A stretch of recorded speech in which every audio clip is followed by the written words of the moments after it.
Daniil Medvedev led Jannik Sinner 6-3, 5-1, 15 all and was on serve. Until this innocuous moment, he was in complete control of the Australian Open men's singles final. Medvedev then dumped a serve plus one forehand in the net, and things started sliding away from him in a hurry.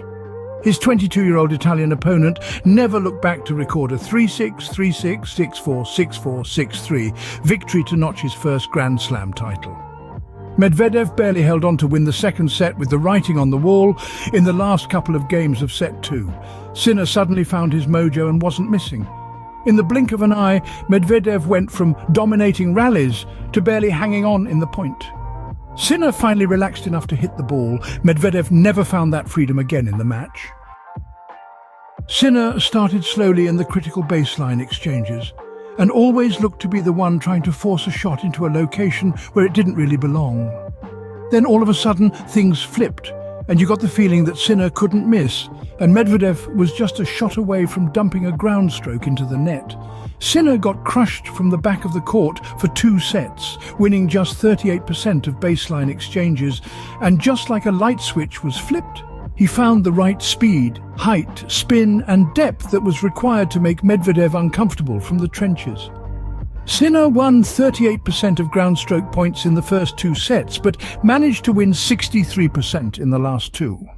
Sinner went from missing a lot in the first 2 sets to almost couldn't miss in the last 3. Sinner underperformed in short rallies of 0 to 4 shots in the first 2 sets, winning just 43%. It felt like he always had a chance to miss the court, while Medvedev played rock solid, prowling the baseline. Then in the third set, things wildly changed for the Italian, as he won 61% of critical short rallies in 0 to 4 shots. Over the last 3 sets, Sinner won a remarkable 58% of short rallies to run away with the title. The average rally length for the match was a lengthy 5.57 shots. Sinner struggled mightily in this area for almost 2 sets, and then basically couldn't miss in the 3 most important sets of his life. Sinner's forehand started slow, with just 5 winners in the first 2 sets while contributing 17 errors. It then caught fire in set 3, amassing 17 winners and 26 errors over the remaining 3 sets. In stark comparison, Medvedev accumulated 8 forehand winners in the first 2 sets, but only managed 5 over the remaining 3 sets. Medvedev hit 8 backhand winners for the match, while Sinner managed 5. This match developed into a contest where both players tried to play aggressively from the back of the court, where not missing took precedence over cracking a winner.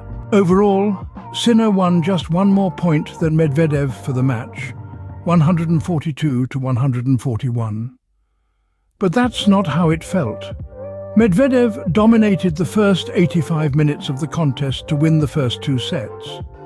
Sinner took a stranglehold on the remaining 139 minutes to win the title. It's not how fast you start, it's how strong you finish.